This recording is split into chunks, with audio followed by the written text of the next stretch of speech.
Ballin', ba-ballin', ba-ba-ba-ba-ballin', ba-ballin'.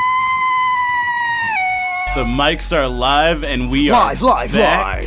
It's super live, apparently. Michael Reed, did you take notes during that sports update? Yeah, and how to not do it like you. No. I love the rivalry on sports updates. Oh, yeah. So this is Chicagoland Sports Radio. You're listening to the Wolves of Ball Street. Thank you for joining us this beautiful, shockingly sunny afternoon. But it's cold. Who knows what it feels like? I know it looks nice. We so were just outside. That's good. So it's 4:02 p.m. right now, about to be 4:03 in a quick second, and we're here with our special guest, Daniel Poneman, Mr. Basketball Recruiting Aficionado, the man of many hats, on to discuss sports with us today. Oh, yeah. So once again, Daniel, thank you for coming out. Yeah, thank you again. Oh, truly an honor. Thank you. And do we have some quick contact? Where can people find more stuff about you? Well, you got your Twitter. Okay, we got Twitter. At SwagAir, SwagAir. You got your photo app. You got your Instagram. Of That's course. SwagAir, SwagAir. What else you got these days? You got the Snapchats. The snap. You have the Snapchats. I'm not SwagAir on there. I'm DPON1. And yeah, that's enough. That's all you need to know. Don't follow me on Facebook. I'm not gonna accept your friend request. I'll tell you that much. I was gonna say, don't give the people too much. They'll follow you. Yeah, everywhere. they'll follow you.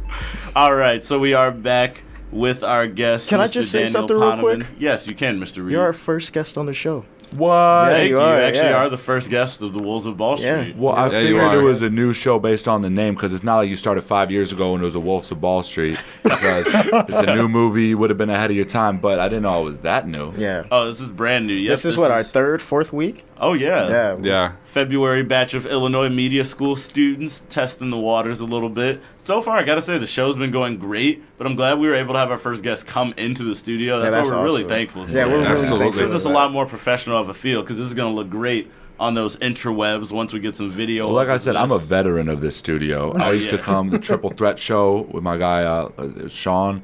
I used to come here, and I guess it shows, how time passes and how people stay the same. Because here I am, I'm back in the same Once studio, again. talking about the same thing. Awesome. Not exactly the same, but in the realm. In the realm. In the realm. But getting back to our basketball discussion, before the break, I did say I had a specific high school basketball question I want to ask you, and it is a new development. And of course, I know you're up to date on it. But Charlie Moore, the 2016 Mr. Basketball for Illinois, great guard out of Morgan Park, actually decommits from Memphis, and that is due to Josh Pastner, the head coach, going over to Georgia Tech. So I know that does reopen up the availability. Do you have any up-to-date Yeah, well, here's the news problem. on that situation? That you can share. I wish I didn't know the things that I know, But you because know then I some could things. speculate. But I know too much, and So I you can't. almost can't Yeah, say so he anything. can't say anything. That's why Yeah. I knew of Yeah. anyone you would be somewhere in that situation. I know some things. But he will be announcing soon, or he has to announce pretty soon. It correct? has to Or- be pretty soon. School starts soon, but I don't know how soon. I mean, summer school is like a month away, but yeah.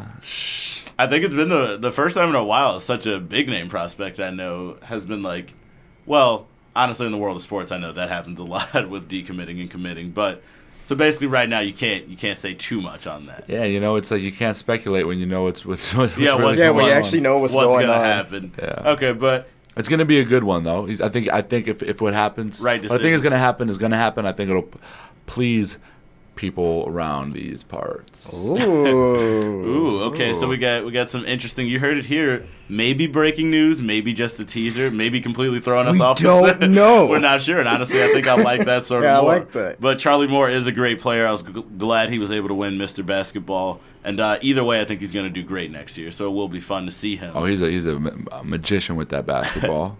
Now, speaking of magicians with the basketball, I want to also bring up Miles Reynolds, another guy I know you've ran into probably in the past, out of Whitney Young. I talked to Miles today. Funny, yeah, that works. Who is leaving SLU Yeah. and transferring. Now, last I heard of that, there was no update on where he's transferring. Is that something? You Is did that your something you research can- and are asking me. You really want some inside info here? Here's what I'll tell you right now. Okay. Miles has like 7 schools that are going really hard at him right now. Okay. Or 7 schools that are on his list. 3 of them are in the Ivy League. Ooh, wow, that's wow. really interesting. Yeah. Okay. 2 are in the state of California. Okay. 1 is in the state of Florida. Ooh. And the other is in the state of Idaho. Oh. The Idaho. random That Idaho one's one. interesting. There's only 1 in Idaho that it could possibly be, guys. Come on, think hard. Boise State. There you go. Oh, I was gonna say. Okay, I want to take one quick guess for the California one. Stanford. No, actually, Stanford likes him, but they Wow. didn't have an open scholarship for him this Okay. year. Because I assume since the Ivy League schools on the East Coast were Well, when I heard California, California, I immediately went to USC because I feel like I thought they could definitely. then it use a has to guard, be but Cal then. Well, Okay. Actually, or what I was thinking was possibly UCLA. I do want to say though, I would love to see him in an Ivy League school. Well, here's the thing, you because- guys. If you keep guessing California schools, you're gonna end up guessing every single school. I mean, Maybe it's UCLA. Who knows? No, okay. So, Yeah, but yeah, he we'll does stop, somewhat have a ballpark of who he's. He's got looking. he's got a solid 7. He's thinking the right way. He wants to go somewhere where they win games, where he's going to play a lot, and he's going to get a really good degree.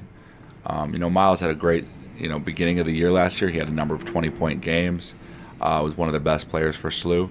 And he knows wherever he goes, he can contribute to the team. But, at SLU, they lost a lot of games the last 2 years. Yeah. He wants to go somewhere where he can win some games. It was a rough year. It wasn't the same as probably how they were playing when he was in high school at Whitney, Exactly. honestly. Yeah. Well, it's good for him. I'm glad he doesn't have to get through too much of a transition period since he's doing this sooner rather than later. And I know for guys that go to Whitney especially, handling all the losses is really tough. As we see with Jaleel, shout out to Big Job. Sorry it had to be you, dog, out of all the people. But, all right, so we're going to move on to some more general college basketball stuff right now while we got our basketball guy, Mr. Poneman, on the air. Once again, this is the Wolves of Ball Street, and we are now discussing some college basketball. So, going a little bit out of your wheelhouse here, I know... Nothing's out of my wheelhouse. Really? Okay, hey, I like that answer. I then. like the confidence. Now, this isn't a yes or no. This is more of a social issue, I suppose. But UConn's women's basketball, as you know, the discussion has been them just dominating everyone. And the question I've been asking pretty much everyone I run across, especially people in those circles, is how do you feel about this? Are they ruining women's college basketball? Are you on the side that it's completely heinous, or do you have some opinion one way or the other on this discussion? Sorry, I checked out when you said women's basketball. oh, snap. And we have our first keeping it real moment. And we'll be right back. No. No, I mean, it's women's basketball is cool. I think what UConn's doing is cool, and what are you gonna do? Well, they're here's the dominant. thing. Come on, man. Okay, so obviously I take it from your first response. You're not a watcher. I'm not a watch. I watched of- one women's college basketball game this year, and that was because DePaul made the Sweet 16. Which was awesome. and I gotta support my Blue Demons. Local. No, you team. don't. This guy's a hater. hating on DePaul nonstop. Now, what I want to say is, okay, so with that information being now known, would you say a team like UConn dominating all the other teams makes it more likely that you'll watch women's basketball or less? Well, here's the thing. I don't think it's just UConn. What I've noticed with women's college basketball, like what people who bet, they say women's college basketball is one of the easiest sports to make money on, and the WNBA because the favorites always win. Right. And you see, I mean, they're in the NCAA tournament, not even first round games. 70 to 30 games, and it's just like. Women's college basketball, maybe it's like a lack of talent at the top, outside of the top group. Yeah, it's top heavy. And maybe it's just the top teams being the most dominant, having the most resources. But it's definitely it's never fun when the top teams always win. Then you get the Harlem Globetrotters and the Washington Generals. No one wants that. Every night. That is true. It's actually refreshing. This is the first time I think we've had someone who gave a more just straight up honest I know, take I on like that. Because I feel like the fun for people, not fun, but the thing is to take the politically correct answer and just go no. But I mean, like you said, ratings are a real thing. ESPN even has to find a way to try to hype up sometimes People what's going on. The reason people like the NCAA tournament is because Northern Iowa beats Texas A&M. They like it because Middle Tennessee State beats Michigan State, and maybe women's college basketball would have a little bit more viewership if we had more of that. I don't care if it's women's, men's, or aliens. If you have a 15 seed beating a 2, that's exciting to watch. Yeah. It's exciting to people see the love it. jubilation, people having fun. And I'm not saying manipulate the rules or manipulate the game for UConn women to be less dominant. I mean, you don't hate the player, you hate the game, you know what I'm saying? But Right. But I would be more likely to watch if there was more chances of upset. I don't want to see Stanford, Texas, Baylor, Oklahoma, Tennessee, and UConn beating everybody every single year. It's no fun. Yeah, it gets hard to watch. Yeah. And it is pretty much the same elite crop of schools. As you said, yeah. Tennessee, of course, had the long run under Pat Summitt. Y'all heard about Pat Summitt's son? Oh, I This is did breaking. actually. What happened? I don't even. He's wilding, dog. bro is wilding. He was the head coach of That's Louisiana Tech, 25-year-old head coach at Louisiana Tech, which is a women's college basketball powerhouse. Mm-hmm. Got caught sleeping with one of the players. Lost his job. Might never coach again. Oh, We knocked her up. Wow. Yeah. Wait, and she's pregnant? She's pregnant and he's married to someone else. no. Whoa, drama. Drama. So basically, what we're saying is, if you're gonna do this sort of stuff, don't get caught. This No, guy. I'm kidding. Or just, there's Don't do it. 3.5 billion women in the world, and there's 12 on your team. Don't so bang stay away from those 12. Don't bang those 12 players. Is that easy? Yeah, it's pretty easy. In particular, or if you're married, just don't sleep with anybody else. Yeah, That's I was the gonna- other solution. There's always that solution. Or just absolutely. don't get married when you're that young and not ready. How about that? Yeah. Okay, logical I agree with you on answer? that one for real. As at the Wolves of Ball Street, we don't condone any of the behavior of Speak Mr. for yourself. This guy, you're a wild I'm card. just over kidding. here. I know, Disliking right? DePaul and liking Pat Summitt's son, who's done all of this wild. What a rebel over there. Just taking all the hard stances on this one. That honestly shocked up this whole segment. You wanna know what I cannot wanna believe say? that.